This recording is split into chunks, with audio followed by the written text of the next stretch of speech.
even among the youngsters. From singing the Beatles to Miley Cyrus's hit track Flowers to Ganesh Vandana, she epitomizes Shakti. And how? Through her powerful and versatile voice, and has redefined Indian music over the years.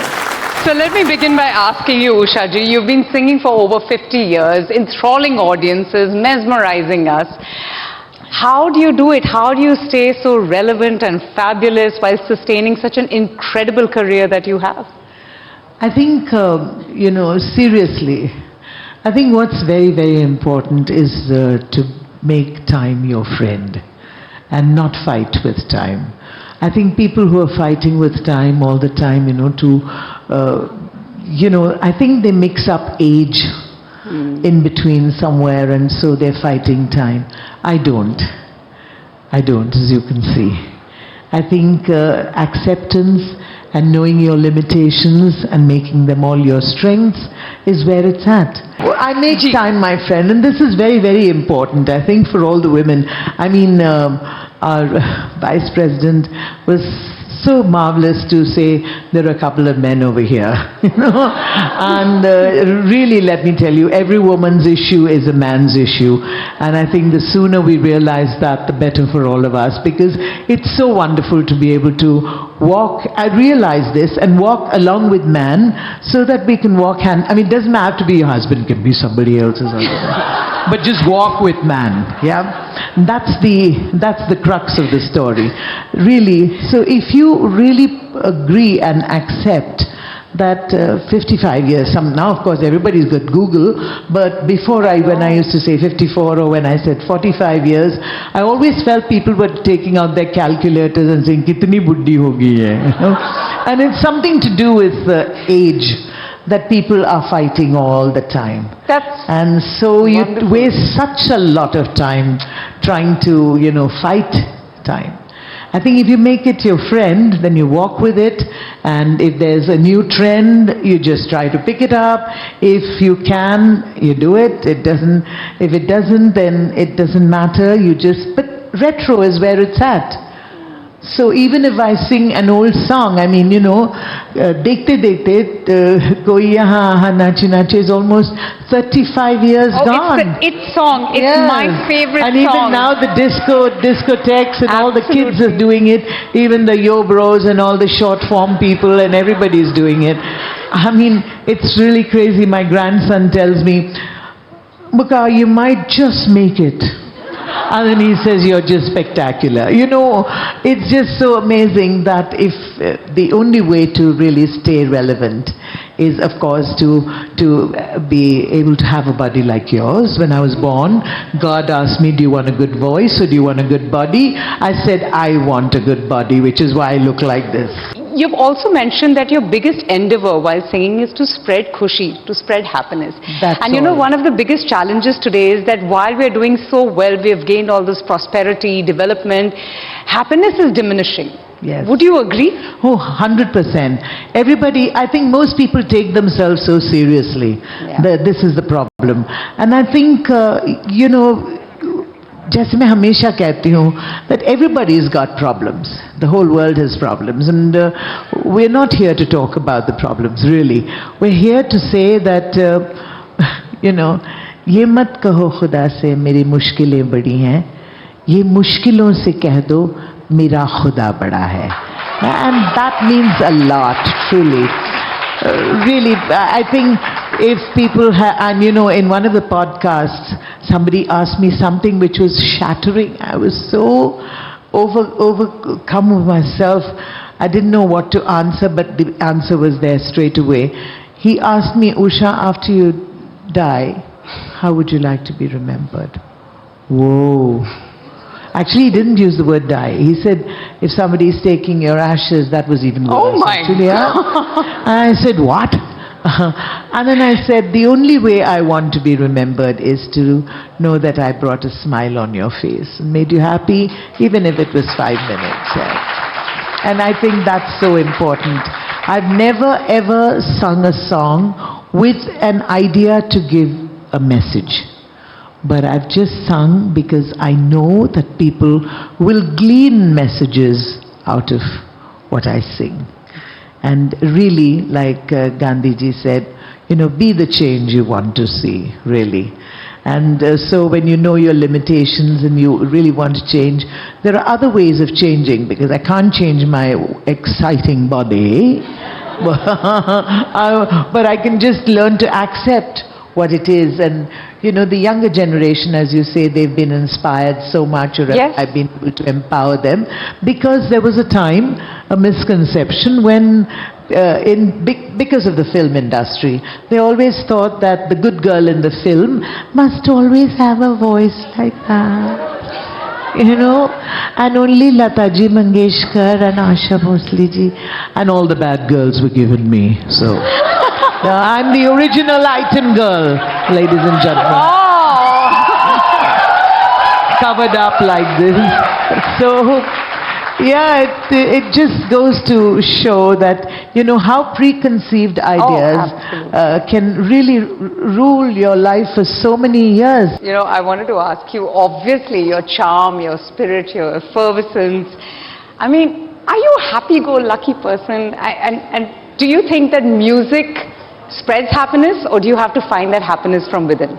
No, music spreads happiness. But especially if you have to be happy within yourself, really.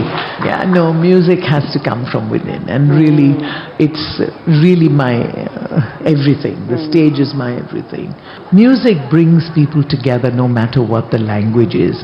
And I'm not quite sure how many people are here from what different parts of the country, but I've been singing in 17 different Indian languages. Yeah. Are there any South Indians here? Yeah, so many. Oh my goodness, what a fine fun. So many South Indians, you see, the people are thinking that South Indians are all speaking like this with a bad accent. You see, but it does not matter, because we know where we stand. And we are the people who are ruling the world. What do you say? On one side is that, on one side is Shashi Tharoor. Yeah. Do you think that your dress sense and your repertoire is an extension of you? Absolutely extension of me, because I come from a very middle class family. And, my father was in the police, and I don't think we really had, I think we were not, I won't say poor, but we were not rich. We didn't have lots of money I come from a family which has, I had Six three pairs siblings, of right? uniforms. All of you. Yeah, 3 pairs of uniform, one for the washing, one for the wearing, one for the drying. And we had white, not so stylish shoes like that. But yeah, we had one pair of black shoes and one pair of white shoes. Those PT shoes, the white color ones which we had to polish. With the with the that white brush. Yeah, it was amazing. So really, it was quite a different kind of upbringing that I had. And the only dress I knew after the school uniform was the shalwar kameez, which I learned to sew because of my neighbors, my Muslim neighbors, who taught me, Jamila taught me how to make a good shalwar. And my shalwars are really fantastic. They don't go, they go like so. Yeah, I'm a good seamstress. So if you think that needs a clap, then you can do that. And she's a fantastic painter also. Yes. But unfortunately, how did you do that? How did you get that? I do my research well. Yeah, but I didn't have the time to really pursue that. I just wish I had. Yeah, but I think everything depends. If you have a really good infrastructure of a fantastic family support, I think things work out for you. Though my parents never ever thought that I'd become, a singer, and I didn't think I would become a singer. My music teacher in school threw me out of class saying, Sami, we can't fit your voice anywhere at all. So, she threw me out and gave me a tambourine to play. This is what the tambourine, yeah. And it was really strange, but this is the only dress I know, is the sari. And as South Indians living in Bombay, I mean, I'm a Bombay girl basically. Friday was the time when we would buy Mallipu, and all the girls in the family just wore Mullapu in the hair. And you had a bindi, it was a very small size bindi, which we used to call Chandput. And slowly it became big, and then when I started earning money, then I bought good saris and started matching my saris. And of course, no gold like that. Most of my gold I gave off to Bapi Lahiri because he gave me so many hit songs. But no, I don't come from a very rich family. But did you ever think that your look and your style will be such a rage, Usha ji? Yeah, no, I never thought. I never thought that people would really think about it like this. Even in the security in the airports and things, they have that propriety air when they look at me and they say, "Aaj kya bindi nahi pehne aap?" 4:30 in the morning, flight, sometimes you've forgotten this and they say, "Bindi nahi pehne aaj? Kya ho gaya aapko?" So then I have to search. I say, okay, wo bag wahan se nikal ke aa rahi hai. I'll take a bindi and I'll put it on. So it's become a part of me. That's what is so wonderful. Usha ji, I want to ask you about your Padma Bhushan. You recently received that. How was that moment for you? God, it was just so beautiful. I can't tell you. I love getting awards, whatever the awards are. You know then that your work is being appreciated somewhere or the other. And for me, to get an award like this, to be recognized by your country, is so important. Because if I were a classical singer doing just ghazals or bhajan ya film music, jinke itne records hain, 30,000 songs and all that, banta hai ki you get an award. Usha ji, I was just thinking to myself that everyone talks about your ensemble and your beautiful saris and your gajra and bindis. For the first time I've just noticed something, such beautiful eyes you have. It's the only thing good in my whole body. Are my eyes. I'm so glad. No, really. You have such sparkling eyes. And I also really want to take this opportunity to thank each one of you.